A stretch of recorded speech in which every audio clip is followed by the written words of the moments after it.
Hi, I'm Jonathan, and this is Smash Trail.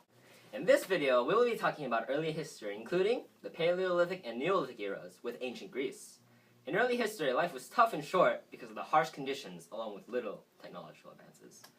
Life was all about surviving and concerned more about living rather than progress in other aspects, like art. Thus begins the Paleolithic era. The Paleolithic era can be sectioned into three different parts: middle, lower, and upper. These parts all have slight differences that signify a change.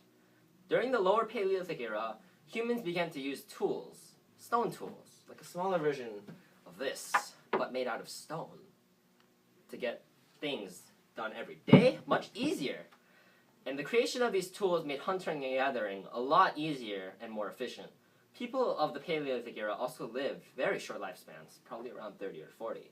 At the same time, however, humans began burial sites and stuff in the civilization, giving remnants of believing in afterlife, the introduction to religion, and so on. Then, we get to the middle period.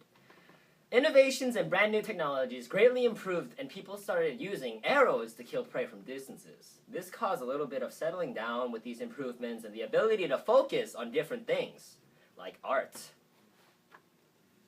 The middle period is probably most famous for its art, actually, because the oldest pieces of art we have are from this Paleolithic era. And this artwork can be seen as they started to make social pacts or groups. It signified these through art. And now we're at the Upper Paleolithic era. The Paleolithic era, in the upper part, began their first steps to civilization. That's pretty much all there is to it. Now we're going to Greece. For starters, early Greece and their societies were influenced by Mesopotamia, Egypt, and the Phoenicians due to Greek people meeting and interacting with people traveling throughout the Mediterranean from those respective societies. In the 3rd millennium BC, a society arose on the island of Crete called the Minoan Society. These people built grand palaces and forts all over Crete. These palaces served as residence for rulers and storehouses and tax collectors. For the extent of 220 BC to 1450 BC, this society was the center of trade and commerce. This was mainly because of the fact of the convenient geographical location of this region. The Crete society was largely influenced by Phoenicia and Egypt as well. They thrived until a little after 1700 BC, when Minoans had a series of natural disasters and volcanic eruptions and earthquakes. Shucks.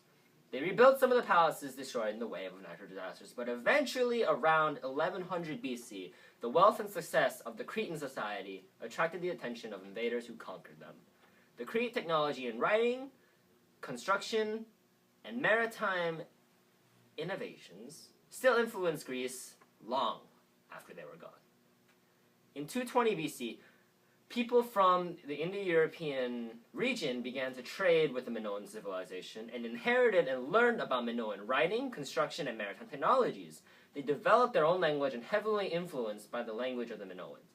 After 1450 BC, these people built massive stone palaces and forts throughout the southern region known as the Greek Peninsula. Remind you of anyone? The Minoans, maybe? These structures were known as Peloponnesus. No, I do not know how to pronounce that. These fortified areas offered protection and attracted villagers that established communities around this area. The society was called the Mycenaean Society, which was named after one of the most important settlements. The Mycenaean Society overpowered the Cretan society and expanded beyond the southern region from the Greek peninsula. They invaded Crete and took over places where they established crafting workshops. Now we're on to Zhou China.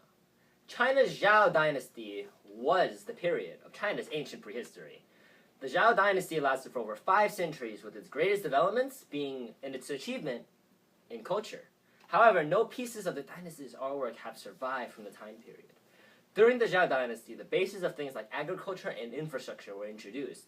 Ox-drawn plows with improved tools coincided with the use of new and large-scale irrigation that greatly increased surplus. Towns grew in places, and trade increased with new improvements of communication. However, the dynasty had a bloody and brutal fall. The dynasty fell due to its corrupt and strict government that couldn't cope with natural disasters like famine. The dynasty's control of the emperors couldn't be consolidated with other feudal states rising as well. Ignoring the decrees of the emperor, they began conquering smaller nations to gain its own power, becoming a feudal nation of its own. This started the Warring States period and brought an end to the Zhou dynasty, and gave way to the Qin dynasty later, past ancient history. Thank you for joining me. My name is Jonathan.